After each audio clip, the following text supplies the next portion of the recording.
Chapter 40. The Fugitive Slave Law. My brother, being disappointed in his project, concluded to go to California, and it was agreed that Benjamin should go with him. Ellen liked her school, and was a great favorite there. They did not know her history, and she did not tell it, because she had no desire to make capital out of their sympathy. But when it was accidentally discovered that her mother was a fugitive slave, every method was used to increase her advantages and diminish her expenses. I was alone again. It was necessary for me to be earning money, and I preferred that it should be among those who knew me. On my return from Rochester, I called at the house of Mr. Bruce to see Mary, the darling little babe that had thawed my heart when it was freezing into a cheerless distrust of all my fellow beings. She was growing a tall girl now, but I loved her always. Mr. Bruce had married again, and it was proposed that I should become nurse to a new infant. I had but one hesitation, and that was feeling of insecurity in New York, now greatly increased by the passage of the Fugitive Slave Law. However, I resolved to try the experiment. I was again fortunate in my employer. The new Mrs. Bruce was an American, brought up under aristocratic influences, and still living in the midst of them; but if she had any prejudice against color, I was never made aware of it; and as for the system of slavery, she had a most hearty dislike of it. No sophistry of Southerners could blind her to its enormity. She was a person of excellent principles and a noble heart. To me, from that hour to the present, she has been a true and sympathizing friend. Blessings be with her and hers. About the time that I re-entered the Bruce family, an event occurred of disastrous import to the colored people. The slave Hamlin, the first fugitive that came under the new law, was given up by the bloodhounds of the North to the bloodhounds of the South. It was the beginning of a reign of terror to the colored population. The great city rushed on in its whirl of excitement, taking no note of the short and simple annals of the poor. But while fashionables were listening to the thrilling voice of Jenny Lind in Metropolitan Hall, the thrilling voices of poor hunted colored people went up, in an agony of supplication, to the Lord from Zion's church. Many families, who had lived in the city for 20 years, fled from it now. Many a poor washerwoman, who, by hard labor, had made herself a comfortable home, was obliged to sacrifice her furniture, bid a hurried farewell to friends, and seek her fortune among strangers in Canada. Many a wife discovered a secret she had never known before, that her husband was a fugitive, and must leave her to ensure his own safety. Worse still, many a husband discovered that his wife had fled from slavery years ago, and as "the child follows the condition of its mother," the children of his love were liable to be seized and carried into slavery. Everywhere, in those humble homes, there was consternation and anguish. But what cared the legislators of the dominant race for the blood they were crushing out of trampled hearts? When my brother William spent his last evening with me, before he went to California, we talked nearly all the time of the distress brought on our oppressed people by the passage of this iniquitous law, and never had I seen him manifest such bitterness of spirit, such stern hostility to our oppressors. He was himself free from the operation of the law, for he did not run from any slaveholding state, being brought into the free states by his master. But I was subject to it, and so were hundreds of intelligent and industrious people all around us. I seldom ventured into the streets, and when it was necessary to do an errand for Mrs. Bruce or any of the family, I went as much as possible through back streets and byways.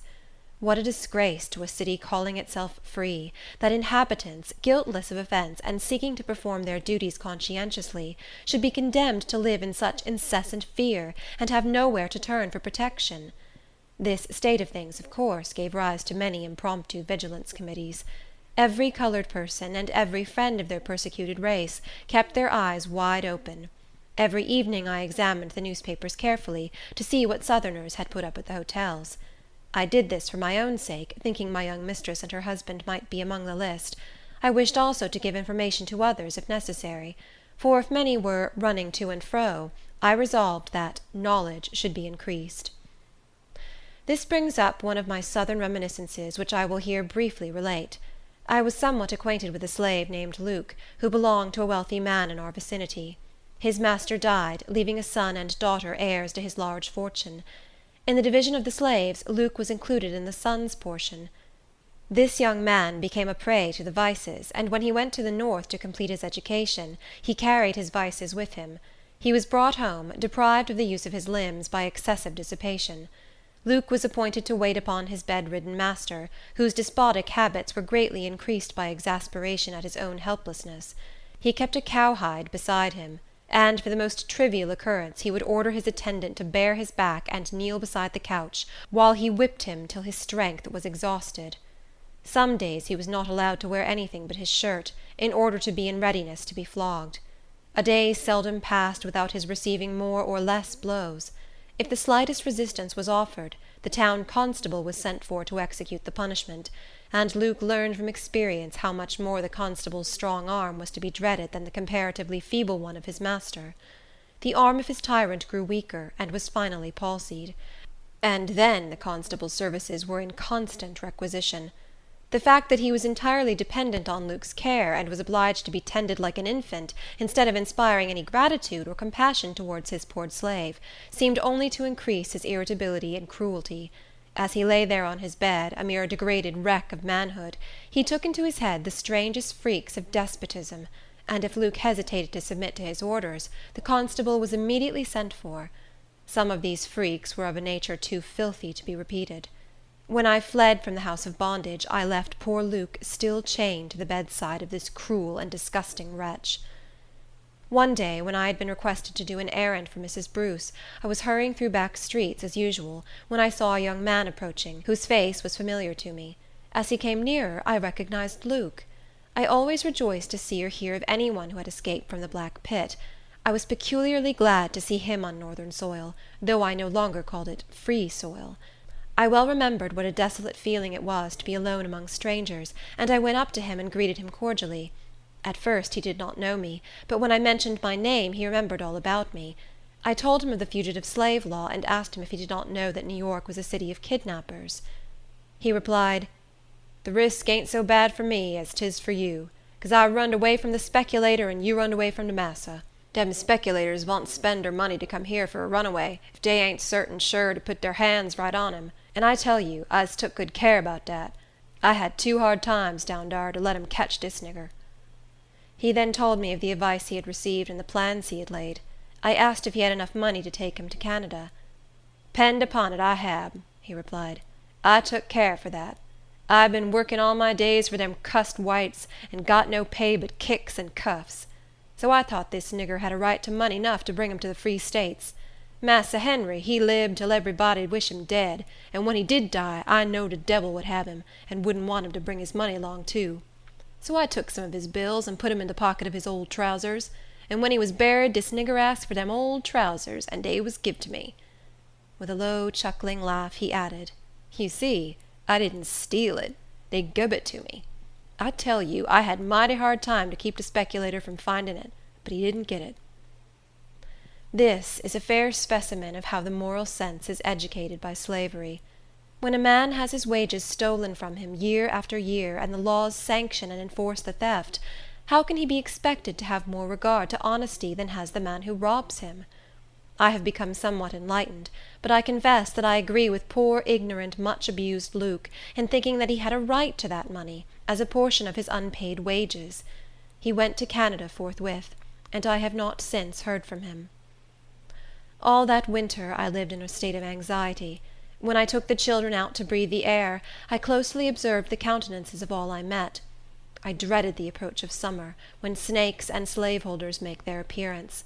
I was, in fact, a slave in New York, as subject to slave laws as I had been in a slave state. Strange incongruity in a state called free. Spring returned, and I received warning from the South that Dr. Flint knew of my return to my old place, and was making preparations to have me caught. I learned afterwards that my dress, and that of Mrs. Bruce's children, had been described to him by some of the northern tools, which slaveholders employ for their base purposes, and then indulge in sneers at their cupidity and mean servility. I immediately informed Mrs. Bruce of my danger, and she took prompt measures for my safety. My place as nurse could not be supplied immediately, and this generous, sympathizing lady proposed that I should carry her baby away. It was a comfort to me to have the child with me, for the heart is reluctant to be torn away from every object it loves. But how few mothers would have consented to have one of their own babes become a fugitive, for the sake of a poor hunted nurse, on whom the legislators of the country had let loose the bloodhounds? When I spoke of the sacrifice she was making in depriving herself of her dear baby, she replied, "It is better for you to have baby with you, Linda, for if they get on your track, they will be obliged to bring the child to me, and then, if there is a possibility of saving you, you shall be saved." This lady had a very wealthy relative, a benevolent gentleman in many respects, but aristocratic and pro-slavery. He remonstrated with her for harboring a fugitive slave, told her she was violating the laws of her country, and asked her if she was aware of the penalty. She replied, "I am very well aware of it. It is imprisonment and $1,000 fine. Shame on my country that it is so. I am ready to incur the penalty. I will go to the state's prison rather than have any poor victim torn from my house to be carried back to slavery." The noble heart, the brave heart! The tears are in my eyes while I write of her. May the God of the helpless reward her for her sympathy with my persecuted people. I was sent into New England, where I was sheltered by the wife of a senator, whom I shall always hold in grateful remembrance. This honorable gentleman would not have voted for the fugitive slave law, as did the senator in Uncle Tom's Cabin.